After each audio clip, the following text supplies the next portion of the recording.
want to share a reflection with you that I saw written this week. The person said this: I was at the cancer clinic today when I learned I was a grandfather again. Grandbaby number 2 was born while Susan and I were learning about radiation and chemotherapy. What a powerful, sacred sign that was for us. What an affirmation of hope, of life, of love. In this existence, we all face our mortality and struggle with our reality. But into our fragility comes an eternal lesson. Life never stops. Into our fragility comes an eternal lesson. Life never stops. These words were written by Bishop Stephen Charleston. Bishop Charleston is the retired bishop of Alaska. He's a member of the Choctaw Nation, a man of deep wisdom, an author, activist, and theologian. I know many of you are familiar with him, either through his books or because you follow his social media pages, where he often shares reflections like the one I just read. Into our fragility comes an eternal lesson. Life never stops. With one phone call, or perhaps it was a text message, we're not sure, but with one message, resurrection comes breaking through the doors of the cancer clinic.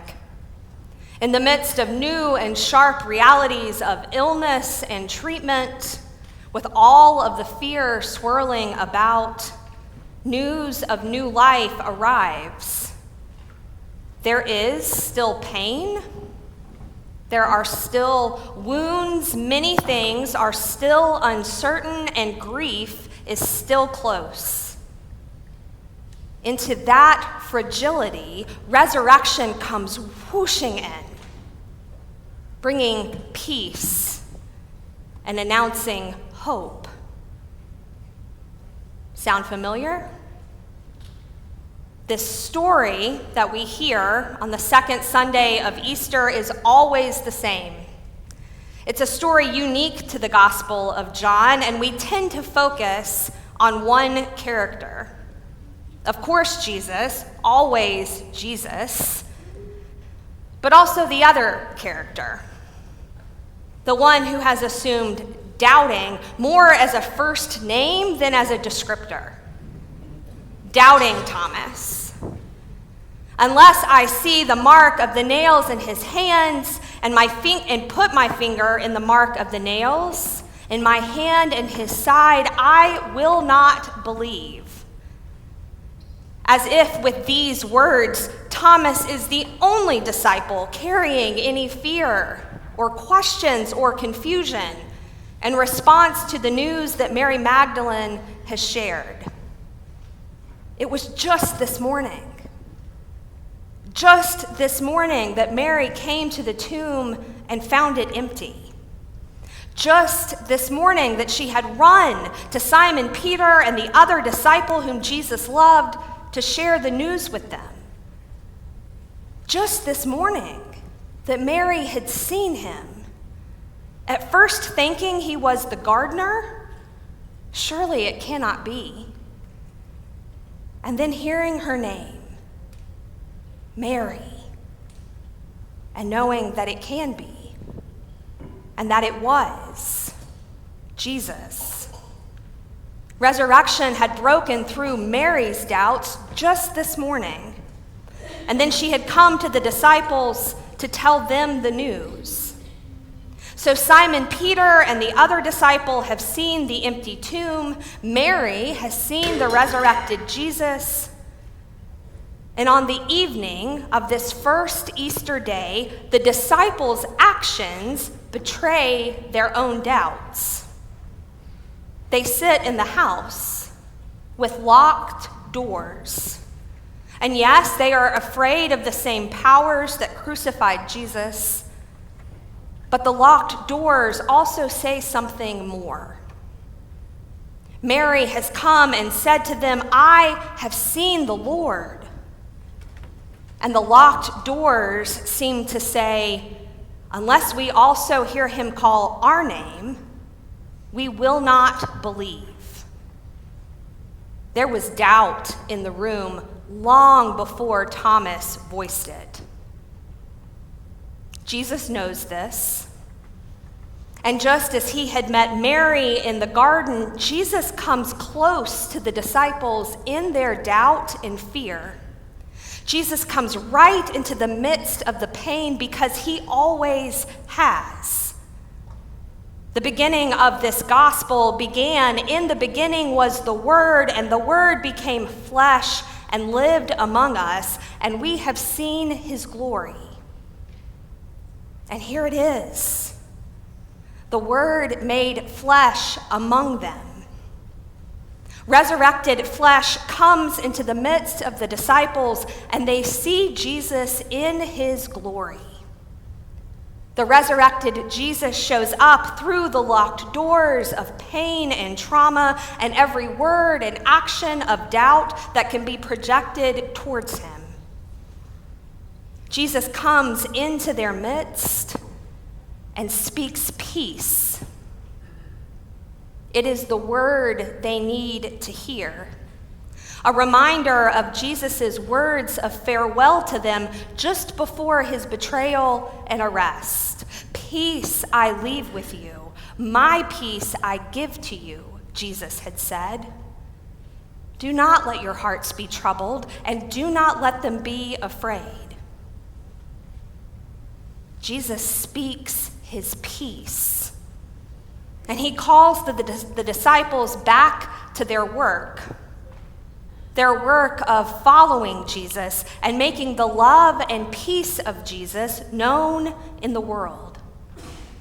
Jesus breathes the Holy Spirit upon the disciples and sends them out into a world so often allergic to peace, into a world that does trouble the disciples' hearts and that does make them afraid. Jesus knows this. He still bears the wounds of this world that can so quickly reject peace. He shows the wounds to the disciples. He hasn't forgotten. Even with the Easter Alleluias and all of the resurrection joy, Jesus knows the scars of this world. He knows the pains of humanity. He's lived them fully. And so he speaks his peace over the disciples again. They need it. We need it. Following Jesus in a world so often allergic to peace means we have to cling that much more to the peace that Jesus gives. The peace that resurrection has already broken into the world, the peace that passes all understanding. What an Easter evening experience for the disciples. Easter joy being made known, Easter joy being made real. There is more life in the house after this visit from Jesus. So then, is it any wonder that Thomas is worked up and vocal about having been excluded from this experience? Really, Jesus? You couldn't have done the quick head count and realized that there was more than Judas missing? You couldn't have waited? My imagination this week has been drawn to the part of the story we don't have. Thomas was not with the disciples when Jesus came. He was not there in the house behind the locked doors, so where was he? Had he heard the news from Mary and perhaps gone for a walk in the garden himself, hoping to have his own encounter, his own experience with the risen Jesus? Had he been out doing the work, Was he aware of some place of pain or suffering in the city and had gone to speak a word of peace in Jesus' name, not yet knowing fully what that meant? Where was Thomas? Because he was not there behind the locked doors. He'd been out looking for something or someone, only to come back and discover that the someone had visited in his absence. And so he hurls his words of ultimatum into the resurrection ether. Unless I see the mark of the nails in his hands and put my finger in the mark of the nails and my hand in his side, I will not believe. Thomas is hurt. He's afraid. The other disciples now have this experience and encounter with the risen Jesus. They have heard his words of peace and have the power of the Holy Spirit. How is Thomas supposed to move forward without these things? Thomas aches for more of Jesus. Even as he comes back to the house, he sees the joy of the resurrection growing and spreading all around him. I don't know that makes him doubting Thomas as much as it makes him human Thomas. Some say that Thomas is the twin because our own emotions are tied so closely to those of Thomas, that each of us are Thomas's twin. That in Thomas's aching for more of Jesus, we each hear our own yearning for an encounter with the risen Jesus. Unless I see, I will not believe. And it may take a week, or a year, or a lifetime, but resurrection always breaks through. Jesus shows up at the house again. This time the doors are shut, but not locked, and I think there's a story there too. The joy of the resurrection and the peace of Jesus take time to transform us. Bit by bit, locked doors to shut. Resurrection breaks through.